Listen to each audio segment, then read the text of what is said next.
এই হুঁশিয়ার সাবধান, ইমাম মাহদী নাকি চলে আসছে। এই রমজানের শুরুতেই ইমাম মাহদীর আগমনের নতুন একটি আলামত কিন্তু প্রকাশ পেয়েছে, যা অনেকেই উপলব্ধি করতে পেরেছেন, অনেকেই পারেননি। যা শোনার পরে আপনিও আমার সাথে একমত হবেন যে ইমাম মাহদীর আগমন অতি নিকটে চলে এসেছে। মনে রাখবেন, হাদিস শরীফের মধ্যে ইমাম মাহদীর আগমনের সুনির্দিষ্ট কোনো দিন ক্ষণের কথা উল্লেখ না থাকলেও তিনি কবে আসবেন, কিভাবে আসবেন, এর কিছু আলামত কিন্তু আল্লাহ রাসূল আমাদেরকে জানিয়ে দিয়েছেন। আল্লাহ রাসূল সাল্লাল্লাহু আলাইহি ওয়াসাল্লাম বলেন, ইমাম মাহদী আগমনের পূর্বে পৃথিবীতে প্রচুর পরিমাণ ভূমিকম্প হবে, যা আমরা এবছর দেখতে পেয়েছি। তুরস্কে, এরপরে বিভিন্ন জায়গায়, বাংলাদেশে, সিলেটে, আপনার ইন্দোনেশিয়ায় বিভিন্ন জায়গায় ভূমিকম্পের কারণে লক্ষ লক্ষ মানুষ কিন্তু দুনিয়া থেকে বিদায় নিয়ে চলে গিয়েছে। হতে পারে এটাও একটি ইমাম মাহদীর আগমনের আলামত, সেই ভূমিকম্প। 2 নম্বরে আল্লাহ রাসূল সাল্লাল্লাহু আলাইহি ওয়াসাল্লাম বলেন, ইমাম মাহদীর আগমনের পূর্বে চাঁদ এমন ভাবে উদয় হবে, প্রকাশিত হবে বড় হয়ে, যেন প্রথম দিনের চাঁদ দেখে মানুষেরা বলতে থাকবে যে এটা তো 2 দিনের চাঁদ, এটা তো 3 দিনের চাঁদ, এরকম তারা মন্তব্য করতে থাকবে। আমরা দেখতে পেয়েছি এবছরের রমজানের চাঁদ দেখে অনেকেই বলেছেন যেটা তো 2 দিনের চাঁদের মতো বড় চাঁদ মনে হচ্ছে,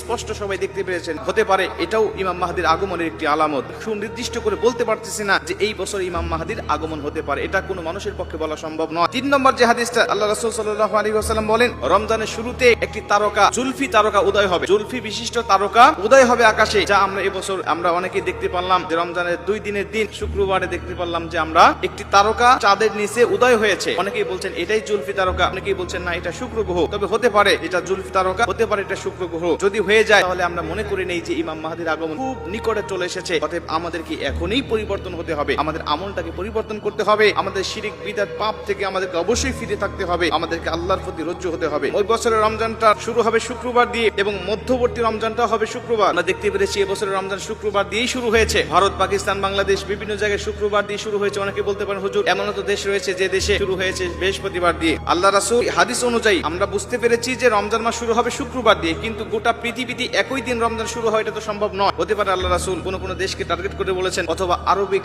ক্যালেন্ডারকে টার্গেট করে তিনি বলেছেন। তবে আল্লাহ পাকই ভালো জানেন যে ইমাম মাহদীর আগমনটা কবে হবে। যে ইমাম মাহদীর আগমনের পূর্বে কাবার ধনভাণ্ডার নিয়ে 3 রাজপুত্রের মধ্যে তুমুল ঝগড়া হবে, দ্বন্দ্ব হবে এবং তাদের মধ্যে তুমুল পরিমাণ যুদ্ধ শুরু হবে এবং এই কাবার ধনভাণ্ডার 3 জনের একজনও হস্তগত করতে পারবে না। তখন পূর্ব দিক থেকে খোরাসান তথা বর্তমান আফগানিস্তান থেকে এক দল কালো পতাকাবাহী দল আগমন করবে, আর তাদের মধ্যে থাকে ইমাম মাহদী, হেদায়েতপ্রাপ্ত নেতা। আল্লাহ রাসূল বলছে, তোমরা যখন সংবাদ পাবে যে পূর্ব দিক থেকে কালো পতাকাবাহী দল আসতেছেন, তোমরা বরফের উপরে হামাগুড়ি দিয়ে হলেও তাদের কাছে যাবে, গিয়ে ওই ইমাম মাহদীর হাতে তোমরা বাইয়াত গ্রহণ করবে, কারণ তিনি হবে হেদায়েতপ্রাপ্ত নেতা, আর তার অনুসারী যারা হবে তারাই হবে একমাত্র জান্নাতি দল। আমরা দেখতে পেরেছি বর্তমান কাবার 3 জন রাজপুত্রের মধ্যে তুমুল ঝগড়া, তুমুল দ্বন্দ্ব শুরু হয়েছে। 6 নম্বরে দাজ্জাল যখন আগমন করবে, ঠিক সেই সময় একজন মুসলিম যুবক তার সামনে যাবেন এবং যুবক যখন তাকে অস্বীকার করে বসবেন, তখন দাজ্জাল তাকে জান্নাতে নিক্ষেপ করবে এবং সে যেটাকে জাহান্নাম বলবে। হতে পারে এই হাদিসটাও যদি সত্য হয়, তাহলে ইমাম মাহদীর আগমন কিন্তু খুব নিকটে চলে এসেছে। সুনির্দিষ্ট করে দিন কোন কথা বলা কোনো আলেমের পক্ষে, কোনো মুফাসসিরের পক্ষে কখনোই সম্ভব নয় যে দাজ্জাল কবে আগমন করবে। কিন্তু এই কথাগুলো আমরা বলি এজন্য যে আমরা যারা এখনো পাপাচারের মধ্যে আছি ফিরে আসি, কারণ ইমাম মাহদীর আগমন মানেই